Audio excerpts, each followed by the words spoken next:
जय हिंद दोस्तों। मैं संदीप हिंदुस्तानी स्वागत करता हूं आपका अपने YouTube channel army trade study by Sandeep Hindustani पे। तो अपन फ्रेंड्स आज आर्मी के लिए चाहे वो कोई भी ट्रेड हो उसके लिए एक छोटा सा टॉपिक पढ़ते हैं, ग्लोब, अक्षांश व देशांतर। लगभग इनसे एक क्वेश्चन पुट होने का चांस बन जाता है। तो अपन देखो इसको समझ लेंगे, रटना नहीं है, समझ के चलना है कि ये सिस्टम क्या है। तो देखो ग्लोब, ग्लोब देखो क्या है, पृथ्वी का वह काल्पनिक नमूना है जिससे पृथ्वी की गतिविधियों का पता किया जाता है। ठीक है। फिर यहाँ से एक क्वेश्चन बनता है कि संपूर्ण पृथ्वी पर प्रथम बार भ्रमण किसने किया था, इसके चारों ओर चक्कर किसने लगाए थे। तो वो था फ्रेडरिक मैगलन। कौन था? Frederick Magellan. कहाँ का था ये? पुर्तगाल का था। आपको इतना याद रखना है कि पृथ्वी का चारों ओर चक्कर लगाने वाला प्रथम व्यक्ति कौन था? फ्रेडरिक मैगलन था। इसके बाद अपन बात करते हैं देखो ग्लोब की। ग्लोब पर देखो दो रेखाएं खींची जाती हैं, अक्षांश और देशांत की। इनकी बात करेंगे। पहले अपन बात करते हैं 0 डिग्री अक्षांश की। ठीक है। तो जो 0 डिग्री अक्षांश है उसको अपन बोलते हैं विषुवत रेखा या भूमध्य रेखा। विषुवत रेखा या भूमध्य रेखा बोलते हैं 0 डिग्री अक्षांश को। जिसका कार्य क्या होता है, ये पृथ्वी को दो भागों में बांटती है। सीधा सीधा क्वेश्चन पुटअप होता है कि पृथ्वी को दो भागों में कौन सी रेखा काटती है, बांटती है, तो वो है विषुवत रेखा। ठीक है। उसके बाद में अपन पहले पढ़ते हैं अक्षांश रेखाएं। ठीक है। तो अक्षांश रेखाएं की देखो टोटल संख्या कितनी है। कुल संख्या अक्षांश की 90 अक्षांश संख्याएं ऊपर है और 90 अक्षांश संख्याएं नीचे है। इस प्रकार से कुल अक्षांशों की संख्या हो जाती है आपकी 180 प्लस 1। जो विषुवत रेखा इसको भी क्या माना गया है? अक्षांश रेखा माना गया है। अगर आपके ऑप्शन में 181 हो तो आपका राइट आंसर होगा 181, वरना आपका उत्तर होगा 180। ठीक है। उसके बाद देखो अक्षांशों के ऊपर क्वेश्चन बनता है कि भाई अक्षांशों के बीच अधिकतम दूरी कितनी होती है। तो अक्षांशों के बीच अधिकतम दूरी होती है आपकी 111 किलोमीटर। सीधा सीधा क्वेश्चन है कि अक्षांशों के बीच अधिकतम दूरी कितनी होती है। दो अक्षांशों के बीच अधिकतम दूरी होती है 111 किलोमीटर। ठीक है। बाद में आपको समझना है कि अक्षांश रेखाएं वो रेखाएं हैं जो पश्चिम से पूर्व की तरफ खींची जाएंगी। जो पश्चिम से पूर्व की तरफ खींची जाएंगी उनको अपन बोलेंगे अक्षांश रेखाएं, और जो रेखाएं उत्तर से दक्षिण की तरफ खींची जाएंगी उनको अपन बोलेंगे देशांतर रेखाएं। अब अपन बात करते हैं देशांतर रेखाएं की। देखो यहाँ है 0 डिग्री देशांतर, 0 डिग्री देशांतर। तो ये जो देशांतर रेखा है इसको बोलते हैं समय रेखा। समय रेखा, इसको अपन क्या बोलेंगे? समय रेखा या प्रधान रेखा या प्रधान या मूत्र रेखा या ग्रीनविच रेखा। तो कहने वाले इसके 3-4 नाम है। ग्रीनविच रेखा इसको इसलिए बोलते हैं कि इंग्लैंड का एक शहर है ग्रीनविच, उसके बीचों बीच से होकर ये गुजरती है। ठीक है। तो इसका निर्धारण किया गया था देखो 1884 के अंदर। 0 डिग्री देशांतर का 1884 के अंदर निर्धारण किया गया था। कहाँ किया गया था? वाशिंगटन अमेरिका में। कहाँ किया गया था? वाशिंगटन अमेरिका में। उसमें 0 डिग्री देशांतर को माना गया था समय रेखा। और एक आती है कि तिथि रेखा कौन सी है। तो तिथि रेखा है आपकी 180 डिग्री देशांतर है, उसको अपन बोलते हैं तिथि रेखा। दो चीज याद रखनी है आपको, समय रेखा कौन सी है? 0 डिग्री देशांतर। तिथि रेखा कौन सी है? 180 डिग्री देशांतर। फिर आपको याद रखना है कि कुल जो देशांतर है उनकी संख्या कितनी है। तो देखो इधर पूर्व में है 180 देशांतर और इधर पश्चिम में है 180 देशांतर। तो टोटल जो देशांतर है उनकी संख्या कितनी हो जाती है? 360। फिर देशांतरों पे क्वेश्चन आता है कि देशांतरों के बीच अधिकतम दूरी कितनी होती है। तो दो देशांतरों के बीच अधिकतम दूरी होती है 111.3 किलोमीटर, जो कि कहाँ होगी अधिकतम दूरी? विषुवत रेखा पे होगी। क्वेश्चन पूछा जाता है कि विषुवत रेखा की ओर बढ़ने पर देशांतरों में क्या होता है। तो विषुवत रेखा की ओर बढ़ने पर देशांतरों के बीच की दूरी बढ़ जाती है। देखो ये जो आपकी लाइनें हैं ये है आपकी देशांतर। ठीक है। फिर एक क्वेश्चन आता है कि दो देशांतरों के बीच अधिकतम दूरी कहाँ होती है। तो अधिकतम दूरी दो देशांतरों के बीच कहाँ होगी? ये विषुवत रेखा पे।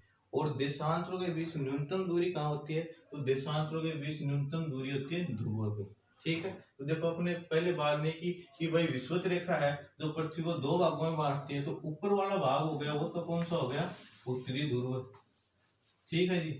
और नीचे वाला पार्ट हो गया वो कौन सा हो गया, दक्षिणी ध्रुव, ठीक है। तो ऊपर वाला भाग है उत्तरी ध्रुव, नीचे वाला भाग है दक्षिण ध्रुव। तो अपन देखते हैं भारत की स्थिति कि भारत कौन से गोलार्ध में आता है। अपना भारत है वो कौन से गोलार्ध में पड़ता है, उत्तरी गोलार्ध में पड़ता है। और विश्व नक्शे पे अगर अपन भारत की स्थिति देखें तो भारत की स्थिति कौन सी होगी, उत्तर पूर्व, ठीक है। फिर एक यहाँ से रेखा जाती है 23.5 डिग्री अक्षांश, कौन सी जाती है, 23.5 डिग्री अक्षांश, जिसको अपन क्या बोलते हैं, कर्क रेखा। क्या बोलते हैं, कर्क रेखा। ये कर्क रेखा भारत के 8 राज्यों से जाती है। पढ़ा होगा आपने कि कर्क रेखा भारत के कितने राज्यों से होकर गुजरती है, 8 राज्यों के से होकर गुजरती है। तो उनको अपन को याद करना है। तो देखो छोटी सी लाइन है कि आपको पता है कि सर्दियों का सीजन चल रहा है, तो एक छोटी सी लाइन है कि मित्र पर गमछा झार। तो क्या लाइन है, मित्र पर गमछा झार। इस लाइन से आपके 8 राज्य क्लियर हो जाएंगे। मी से क्या बन जाएगा आपका, मिजोरम, ठीक है। त्र से आपका बन जाएगा त्रिपुरा, प से आपका बन जाएगा पश्चिमी बंगाल, और रै से आपका बन जाएगा राजस्थान। इस ग से आपका बन जाएगा गुजरात, और मै से बन जाएगा आपका मध्य प्रदेश, और इस 6 से बन जाएगा आपका छत्तीसगढ़, और इस झार से बन जाएगा आपका झारखंड। तो क्या मतलब ये है कि आप इनको सीधा सीधा भी याद कर सकते हो, लेकिन कहने का मतलब ये है कि एक ये छोटी सी लाइन आप बना लेंगे तो फिर कभी आप भूलोगे नहीं, ठीक है। तो इस छोटी सी लाइन से आपके 8 राज्य हमेशा के लिए याद हो जाएंगे, ठीक है। एक बार आप इसका स्क्रीनशॉट ले लो, उसके बाद आगे का देखते हैं।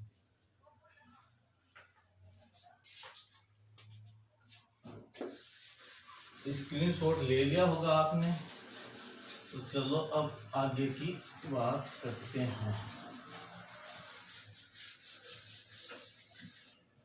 देखो आपने यहाँ पढ़ा था कि भाई 0 डिग्री देशांतर है उसको क्या बोलते हैं, समय रेखा बोलते हैं, ठीक है। तो फिर बात करते हैं कि भारत की समय रेखा कौन सी है। तो भारत की समय रेखा है 82.5 डिग्री पूर्वी देशांतर। भारत की समय रेखा कौन सी है, 82.5 डिग्री पूर्वी देशांतर, जो कि भारत के नैनी इलाहाबाद उत्तर प्रदेश से होकर गुजरती है। और कितने राज्यों से होकर गुजरती है, 5 राज्यों से होकर गुजरती है।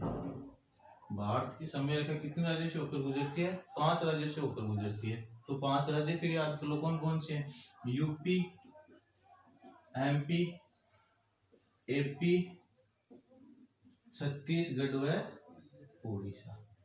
छत्तीसगढ़ व उड़ीसा। यूपी का उत्तर प्रदेश हो गया, एमपी का मध्य प्रदेश हो गया, एपी का आंध्र प्रदेश हो गया, छत्तीसगढ़ व उड़ीसा, ठीक है। फिर एक क्वेश्चन आता है कि भारत की जो मानक समय रेखा है वो ये ग्रीनविच समय से कितना आगे है। तो भारत की जो मानक समय रेखा है ये ग्रीनविच समय से कितना आगे है, 5.5 घंटे आगे है, ठीक है।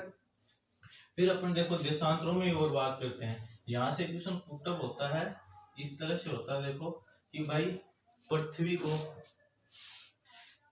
15 डिग्री देशांतर जाने में कितना समय लगता है। तो पृथ्वी को देखो 15 डिग्री देशांतर जाने में कितना समय लगता है, 1 घंटे का समय लगता है, ठीक है। पृथ्वी को 15 डिग्री देशांतर जाने में कितना समय लगा, 1 घंटे का समय लगा। तो आपने पहले पढ़ा है कि टोटल देशांतरों की संख्या कितनी है, 360 है, ठीक है। तो पृथ्वी 15 डिग्री देशांतर में 1 घंटा लगा, तो 360 डिग्री देशांतर जाएगी तो पृथ्वी को कितना समय लगेगा, 24 घंटे लगेंगे। इसलिए सीधा एक क्वेश्चन फिर बन जाता है यहाँ से कि भाई पृथ्वी को कितने समय कटिबंधों में बांटा गया है। तो पृथ्वी को 24 समय कटिबंधों में बांटा गया है, ठीक है। उसके बाद अपन देखो बात करते हैं कि ये जो विषुवत रेखा है 0 डिग्री विषुवत रेखा है, इसके ऊपर देखो जो रेखा जाती है 23.5 डिग्री वो कौन सी हो गई, कर्क रेखा। और विषुवत रेखा से जो नीचे जाती है 23.5 डिग्री अक्षांश उसको क्या बोलेंगे, 23.5 डिग्री अक्षांश, उसको क्या बोलेंगे अपन, मकर रेखा।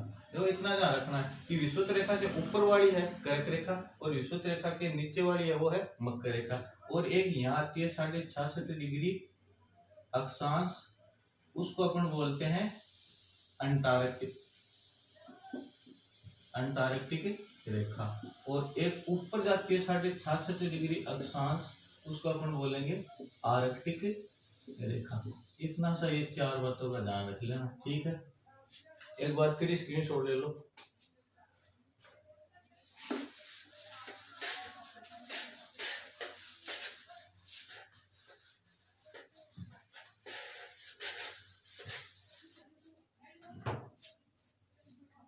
ठीक है, तो आगे देखो यहाँ से कुछ और मोटे मोटे क्वेश्चन आ जाते हैं। मोटे मोटे देखो क्वेश्चन क्या आते हैं कि एक क्वेश्चन आता है कि भाई अधिकतम तापांतर कहाँ महसूस किया जाता है, तो अधिकतम तापांतर कहाँ पे महसूस किया जाएगा, आपका विषुवत रेखा पे।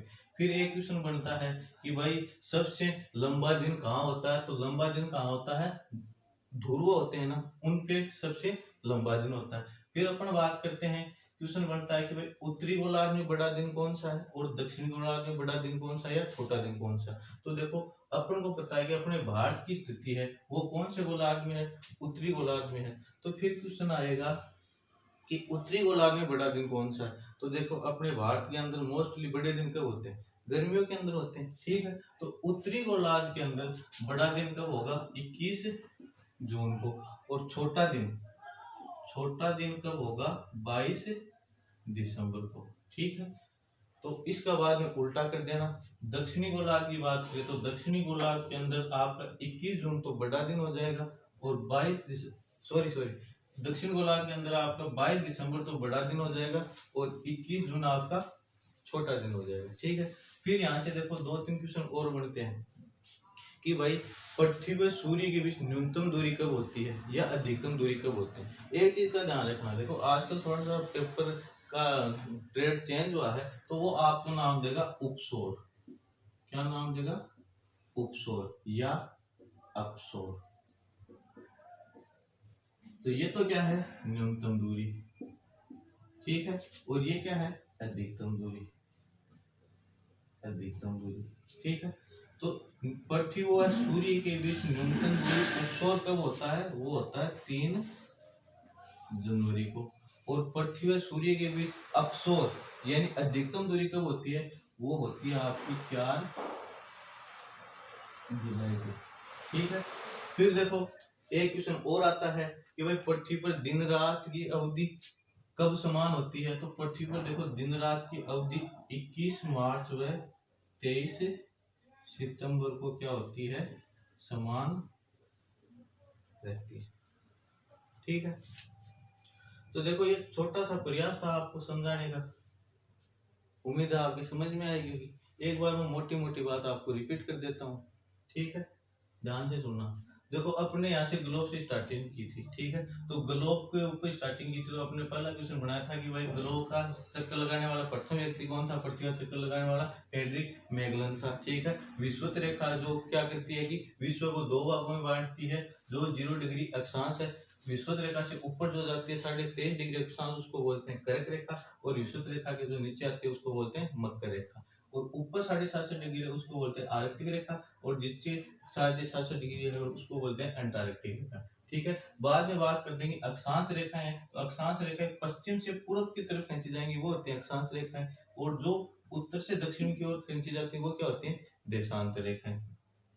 अक्षांश रेखाएं क्या करती हैं, ये देखो तापमान नियंत्रण का कार्य करती हैं, और ये आपकी देशांतर रेखा का कार्य क्या है, देशांतर रेखा जैसे कि 0 डिग्री देशांतर है वो समय रेखा है, और 180 डिग्री देशांतर है वो क्या है, तिथि रेखा है। फिर अपन ने बात की थी कि भाई बाहर से कौन सी रेखा होकर गुजरती है, तो बाहर से जो गुजरती है 23.5 डिग्री वो कर्क रेखा है। कितने राज्यों से होकर गुजरती है, 8 राज्यों से होकर गुजरती है। मित्र पर गमछा जार आपके याद आ जाएगा, ठीक है। उसके बाद में अपने बात की है कि भाई पृथ्वी और सूर्य की न्यूनतम दूरी कब होती है, वो होती है 3 जनवरी की, और अधिकतम दूरी कब होती है, वो होती है 4 जुलाई की।